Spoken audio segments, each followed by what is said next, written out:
I know this election has taken some dark, sometimes some very dark turns, which is exactly why I think it's important that we take a step back and reflect on what this election is ultimately all about. Beneath all the ugliness lies a long-running debate between two governing philosophies. One that is in keeping with our nation's founding principles, like freedom and equality, and another that seeks to replace them. And so at this time, I would like to invite you to reflect on this choice that we are facing here.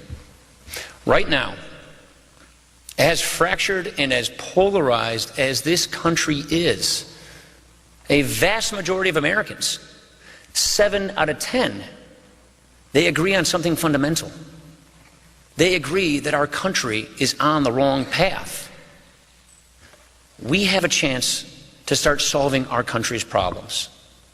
We have the chance to save this country from decline and set it on the right path. A path lit with hope, liberty, and self-determination. Those core principles that set America apart. You know, in elections, we don't just decide who our leaders will be. We get to choose what kind of country we will have for years to come. And the kind of America we want is confident and determined. Our allies trust and our enemies fear the America we want. The America we want is a land of opportunity driven by the individual spirit. You don't just live your life, you lead your life. You don't just get by, you get ahead and make the most of your potential. The America we want is a place where work is rewarded, where success is earned, where ingenuity is exalted. In the America we want, government exists to serve. And instead of lecturing us, our leaders listen to us. They offer positive solutions to tackle our problems. And sometimes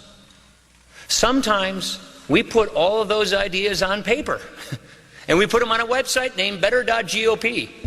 I'm told that it looks great on any mobile device. That is better.gop.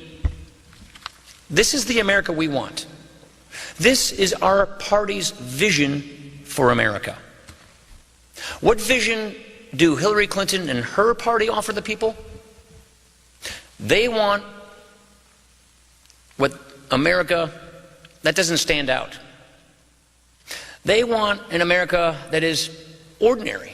There's kind of a gloom and grayness to things. In the America they want, the driving force is the state. It is a place where government is taken away from the people, where we are ruled by our betters, by a cold and unfeeling bureaucracy that replaces original thinking. It is a place where the government twists the law and the Constitution itself to suit its purposes. It's a place where liberty is always under assault, where passion, the very stuff of life, is extinguished. That is the America Hillary Clinton wants.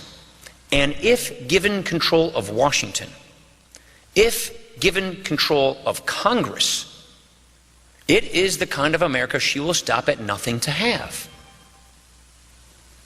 The America that they want is remade in the mold of what we call liberal progressivism. Now, liberal progressivism really needs no introduction right here in Madison. Right? It's imported from socialist Europe. It got its start in America right here in Madison, Wisconsin. We're what, 10 minutes down the road from La Follette High School? Yeah, I used to play over there. A century ago, Bob La Follette, Fighting Bob, we called him, he was part of a movement to address some very legitimate grievances of the people. You know, busting trusts, ending patronage, important reforms with good intentions. But their theory was that if we enlarge the state, if we stocked the bureaucracy with so-called experts and technocrats who would decide what was best for the collective, then we would all be better off. And to many in its time, the idea had some appeal. I mean, it made little sense in a nation founded on the distrust of power, but it did have some appeal.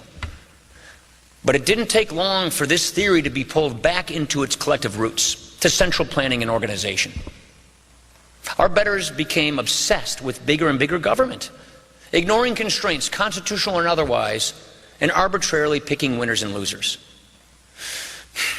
Well, the last 8 years has been one long liberal progressive experiment.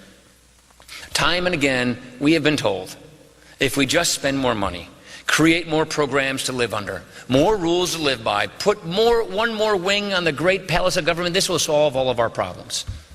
Yet after all of that, we feel less safe and less secure, less free and less prosperous. As government grows more unaccountable and unresponsive, there is less faith and less trust. And that is because liberal progressivism simply does not work. It's the longest con